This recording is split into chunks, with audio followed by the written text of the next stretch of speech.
ఈ బొల్లి మచ్చలకు సంబంధించి మనం ట్రీట్మెంట్స్ కనుక చూసుకున్నట్లయితే ఆయుర్వేదంలో మంచి ఫలితాలను ఇచ్చే ట్రీట్మెంట్స్ ఉన్నాయి. వీటిలో ముఖ్యంగా నోటి ద్వారా వేసుకునే మందులతో పాటు కొన్ని పైపూతగా చేసే ట్రీట్మెంట్స్ ఉన్నాయి. అదేవిధంగా ఇంటర్నల్‌గా బాడీని శుద్ధి చేసే ట్రీట్మెంట్స్ ఉన్నాయి. వీటిని మనం పంచకర్మ ట్రీట్మెంట్స్ అంటాం.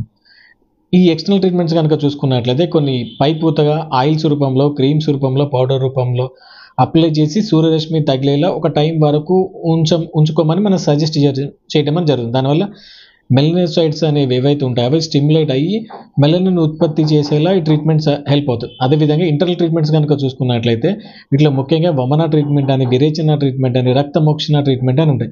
ఈ వమన ట్రీట్మెంట్స్ కనుక చూసుకున్నట్లయితే ఏదైతే విటిలిగో కారణమైన దృష్టి చెందిన దోషాలు ఏవైతే ఉంటాయో వాటిని తగ్గించడానికి ఈ వమన ట్రీట్మెంట్ హెల్ప్ అవుతుంది. అదేవిధంగా విరేచన ట్రీట్మెంట్ కనుక చూసుకున్నట్లయితే ఈ విటిలిగో అనేది రక్త ప్రదోషజ వ్యాధి. ఈ రక్త ప్రదోషజ వ్యాధుల్లో ఈ విరేచన ట్రీట్మెంట్ అనేది అద్భుతంగా పనిచేస్తుంది. అదేవిధంగా మన రక్తమోక్షణ ట్రీట్మెంట్ కనుక